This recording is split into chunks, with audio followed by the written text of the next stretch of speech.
ঠিক কি না?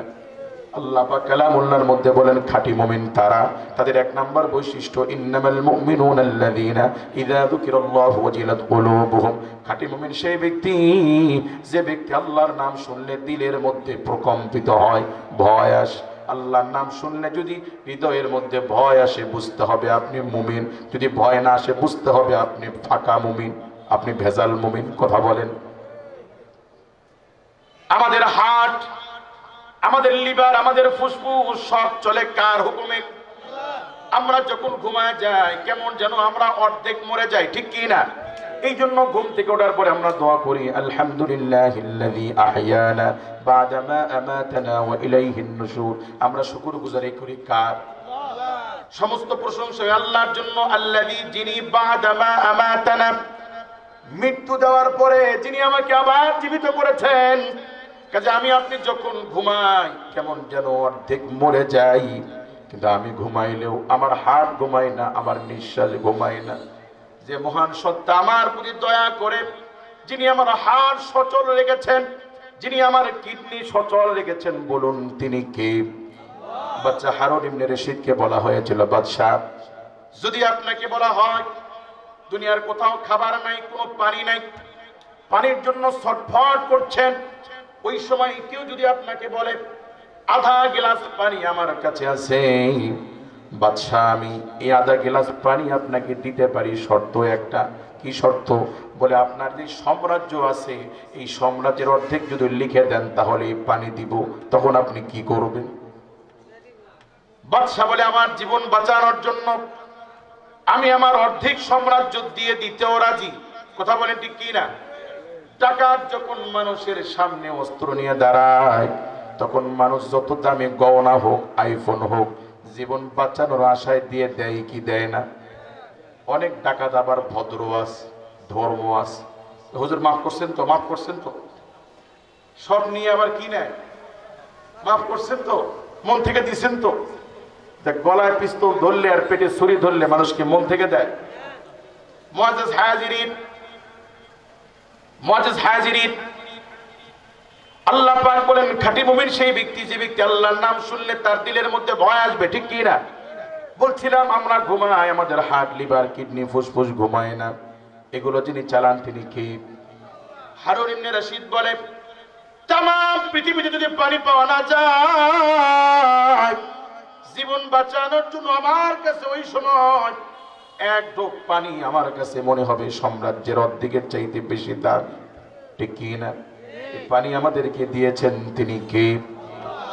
আল্লাহ পাক বলেন আলাম নাজআল লাহু আইনাইন ওয়া লিসানান ওয়া শাফাতাইন। গোলাম যে চোখ দিয়ে দেখো এই চোখটাকে আমি আল্লাহ তোমাদেরকে দিই নাই। ওয়া লিসানান ওয়া শাফাতাইন, যে জবান দিয়ে কথা বলো গোলাম এটাকে আমি আল্লাহ দেই নাই। এগুলো কার দেওয়া? ইমাম সাহেব হুজুর তার ছোট সন্তানকে নিয়ে 2-3 জন মুসল্লিকে নিয়ে দাওয়াতে গেছেন, দাওয়াত খাবার জন্য।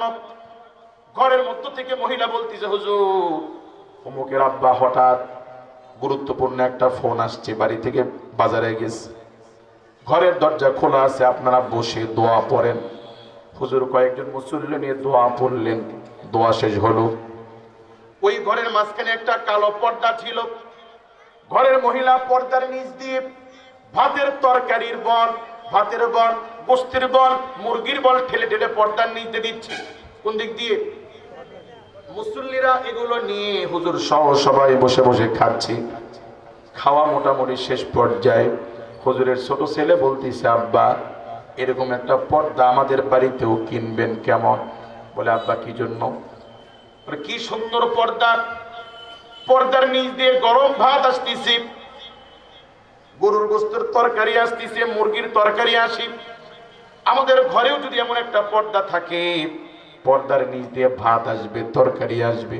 হুজুর বলে বেটা ভাত তরকারি পর্দায় দেয় না, পর্দার ওপারে একজন আছে। কথা বলেন। কাজে আপনি মনে করেন আমি তো কাজ করে খাই, আমি তো ভ্যান চালায় খাই, আমি তো চাকরি করে খাই, পরিশ্রম করে খাই। এ নিমু খারাম, তোমার হাত এটা কার দেওয়া? জবান কার দেওয়া? পা কার দেওয়া? তোমার জবান না থাকলে কেউ তোমাকে দিয়ে মিম্বার বানাইতো না, তোমার হাত না থাকলে কেউ দোকানের কাজ দিত না। তুমি যদি পুরুষ না হয়ে হিজড়া হতে, তোমার বাপ তোমাকে বেটা বলে পরিচয় দিতে লজ্জা পেত। কথা বলেন। কাজে আমাদের ভেতরে যা আছে সব কার দেওয়া? মানুষের হিউম্যান বডির মধ্যে যত পার্টস আছে, যত অঙ্গ আছে, সবচেয়ে দামি জিনিস হলো মানুষের হায়াত, মানুষের জীবন। ঠিক কি না? আল্লাহর কালামে আল্লাহ পাক বলেন, ও রাসূল, মানুষ আপনাকে জিজ্ঞেস করে, সাহাবায়ে কেরাম জিজ্ঞেস করে, ইয়াসআলুনাকা আনির রূহ, রূহ কি জিনিস, জীবন কি জিনিস? রাসূল আপনার কাছে জানতে চায় জীবনটা কি। জানার দরকার আছে না নাই? আমার ভাইরা খেয়াল করেন, মানুষের জীবনটা কি? করোনাকালীন সময় মাইক্রোস্কোপ যন্ত্র দিয়ে করোনাকে পরীক্ষা করে ডাক্তাররা করোনার আকৃতি পেয়েছে কদম ফুলের মতো। ঠিক কি না? দেখছেন না বিভিন্ন লিফলেটের মধ্যে কদম ফুলের মতো? দেখে গেছে না করোনা? কি টেলিস্কোপ যন্ত্র দিয়ে, মাইক্রোস্কোপ যন্ত্র দিয়ে, যেটা সচক্ষে দেখা যায় না, এমন জিনিস মেশিন দিয়ে দেখা যায়। কথা বলে ঠিক কি না? যেই মেশিন দিয়ে মানুষ চোখে দেখা যায় না এমন জিনিস দেখে, আজ পর্যন্ত কোন অত্যাধুনিক প্রযুক্তির মেশিন দিয়ে কেউ কখনো দেখতে পেরেছে মানুষের জীবনটা কি? একজন মানুষের হায়াত আছে, মানুষ যখন মরে যায় কোন দিক দিয়ে বের হলো, কিভাবে বের হলো, কেউ বুঝতে পারে? ডাক্তাররা মানুষের বডি ওজন করে কেউ বলতে পারবে জীবন কি জিনিস, এটা দেখতে কেমন, আকৃতি কেমন, ওজন কতটুকু, বলতে পারবে? আল্লাহ রাব্বুল আলামিন বলেন, ইয়াসআলুনাকা আনির রূহ, নবীজি সাহাবায়ে কিরাম আপনার কাছে জিজ্ঞেস করে রূহ কি জিনিস, জীবন কি জিনিস। আল্লাহ তাআলা বলছেন, আল্লাহ তাআলা রাসূলকে আল্লাহ বলছেন, ও হাবিব আপনি শোনায় দেন, বলি রূহ মিন আমরি রাব্বি, রূহ হলো আমার রবের হুকুম। আল্লাহু আকবার বলেন। জীবন এটা কি? আল্লাহর হুকুম। আল্লাহ হুকুম দিয়েছেন, আছে, হুকুম দিলে বের হয়ে যাবে। কথা বলেন ঠিক কি না? আমার দিকে খেয়াল করুন, যদি কেউ জিজ্ঞেস করে এই রুমালটা কার, আমি বলবো এটা আমার। ঠিক কি না? যদি জিজ্ঞেস করে এই আবাটা কার, আমি বলবো এটা আমার। যদি জিজ্ঞেস করে এই মাথাটা কার, আমি বলবো আমার। ঠিক কি না? আমি বলবো এই ঘড়িটা আমার, কিন্তু এই ঘড়িটাকে আমি, এই ঘড়িটাকে আমি না, এটা আমার। এটা কি? এই রুমালটাকে আমি, এটা আমার। এটা কি? তো আমি বলতে কোনটা? আমি যদি এখন মারা যাই, আপনারা বলবেন এটা নোমানী সাহেবের লাশ, নোমানী হুজুরের। কিন্তু নোমানীটা কই? এটা তো আমি না। এই যে হাত পা, এটা কিন্তু আমি না। আমি হচ্ছে আমার রূহ, আমার জীবন। আর এই জীবনটা হচ্ছে বলি রূহ মিন আমরি রাব্বি, আমার রবের হুকুম। আল্লাহু আকবার বলেন। এই জন্য পৃথিবীতে এই দেহ আমি নই, আমি হচ্ছে আমার রূহ। আল্লাহ পাক চাইলে এই রূহটা আমার মধ্যে না দিয়ে আল্লাহ পাক চাইলে গরুর মধ্যে আল্লাহ দিতে পারতেন, কি পারতেন না?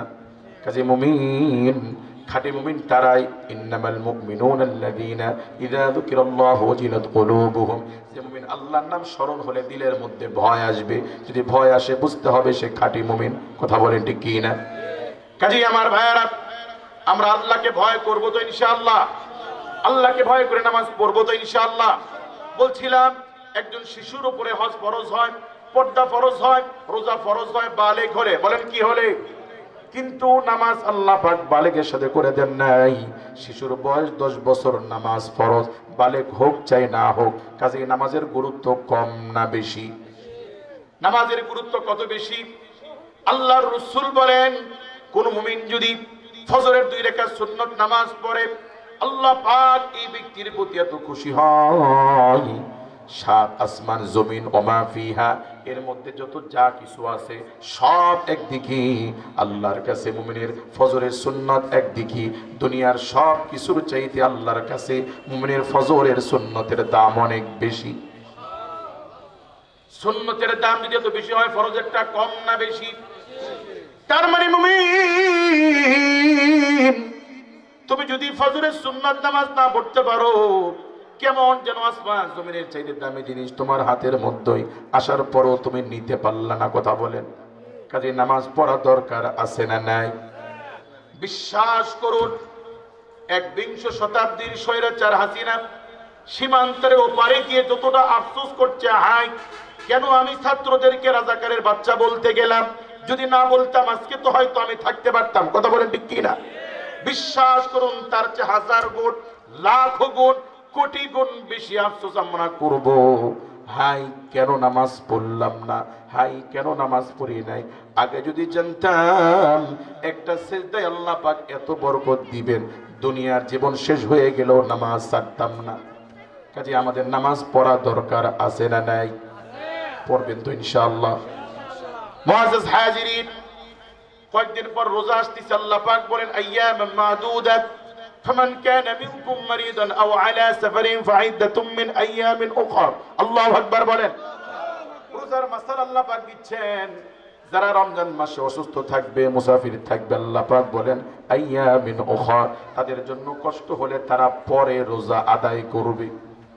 রমজান মাসে অসুস্থ থাকলে আর আপনি যদি মুসাফির থাকেন, রোজা রাখতে কষ্ট হয়, তাহলে আইয়ামিন উখরা পরে আদায় করতে পারবেন, পরে আদায় করতে।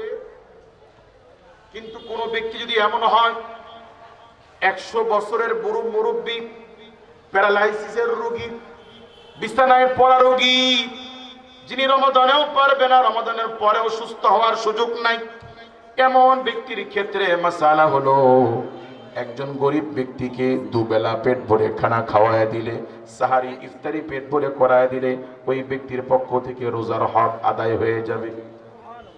তাহলে রোজার বদল আছে না নাই? হজ ফরজ, হজে যাবেন, হঠাৎ অ্যাক্সিডেন্ট করে বিছানায় পড়ে গিয়েছেন, দাঁড়ানোর ক্ষমতা নাই, বসার ক্ষমতা নাই, যাওয়ার ক্ষমতা নাই, টাকা দিয়ে আরেকজনকে পাঠায় দেন, আপনার পরিবর্তে বদল হজ হয়ে যাবে। আল্লাহু আকবার বলেন। তাহলে রোজার বদল আছে না নাই? হজের বদল আছে না নাই?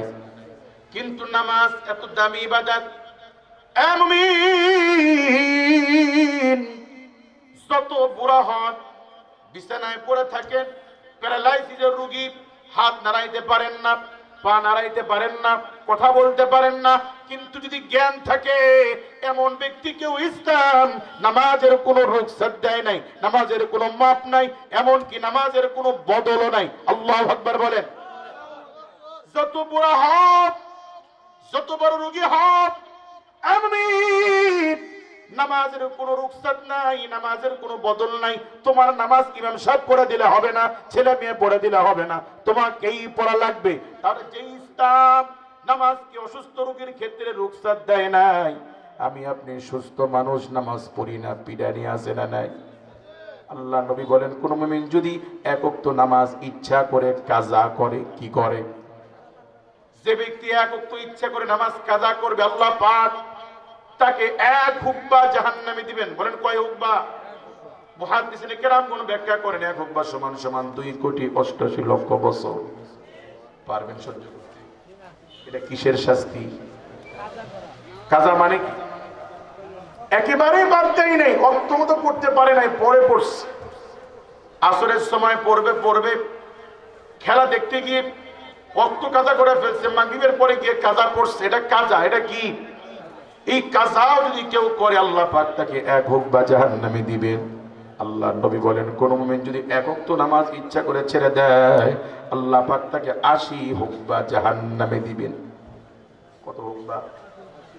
খাতা কলম নিয়ে ক্যালকুলেটর হিসাব করবেন, 2,88,00,000 গুণন 80 সমান সমান যা হয়। আজকে ফজর পড়েন নাই, শাস্তি এমন। পারবেন সহ্য করতে?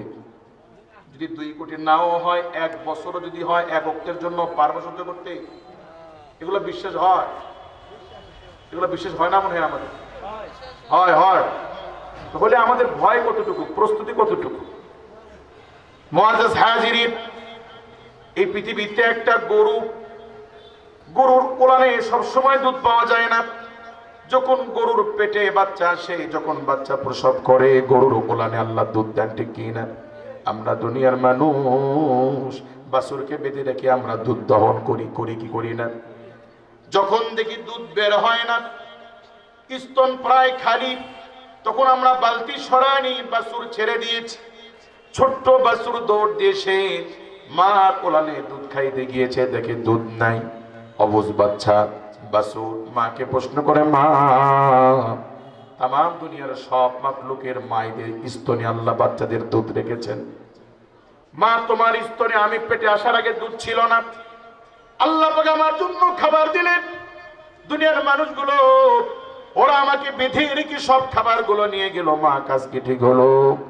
অবলা প্রাণী গরু অবুঝ বাচ্চার প্রশ্নের জবাব কেমনে দিবে? মা তখন জিহ্বা দিয়ে বাচ্চার শরীর চেটে চেটে সান্ত্বনা দেয়, আমার কলিজার টুকরা বাছুর, কষ্ট পাস না, আমরা গরু, আল্লাহ পাক আমাদেরকে তৈরি করেছেন মানুষের খেদমতের জন্য, আমাদের দুধ, চামড়া, গোশত, হাড্ডি সব মানুষের জন্য। বলেন সব কার জন্য? এ আমার বাছুর, আল্লাহ পাক আমাদেরকে তৈরি করেছেন মানুষের খেদমতের জন্য। মানুষকে আল্লাহ পাক তৈরি করেছেন কেবলমাত্র তার ইবাদতের জন্য।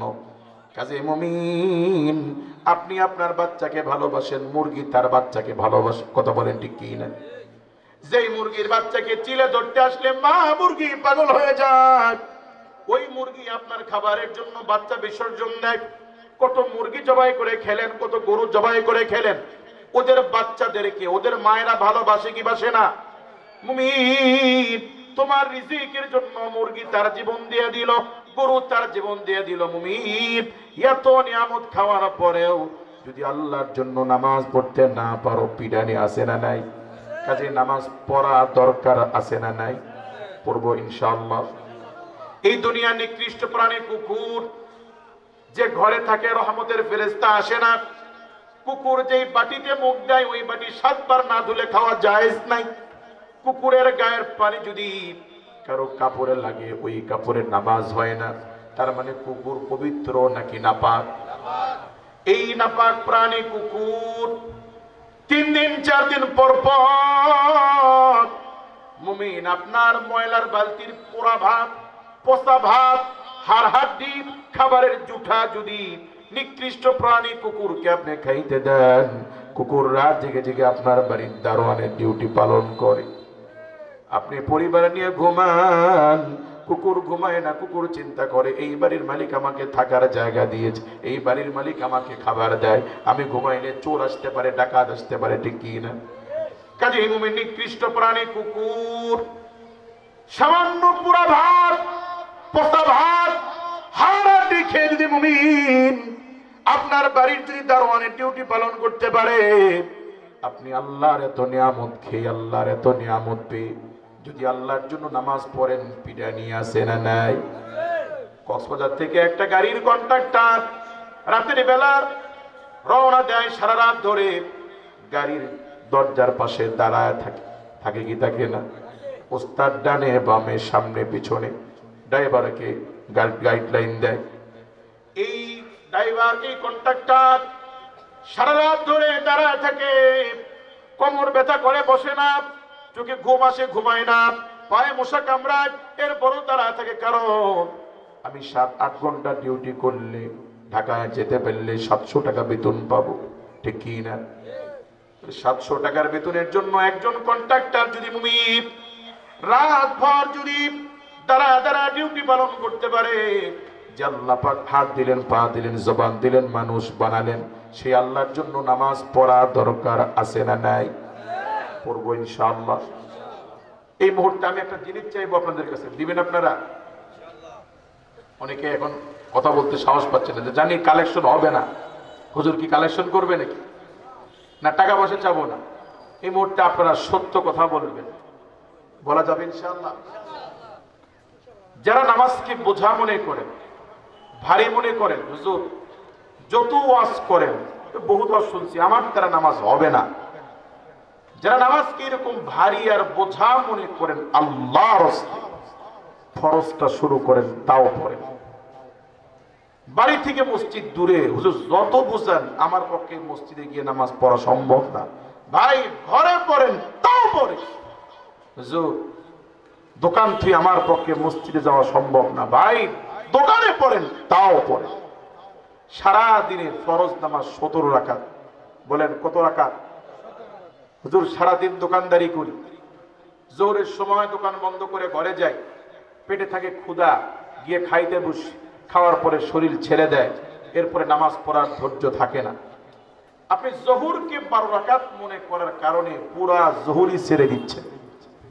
জহুরের ফরজ না পড়লে যে শাস্তি, সুন্নত না পড়লে কি একই শাস্তি? আমার কথা কি বুঝতেছেন?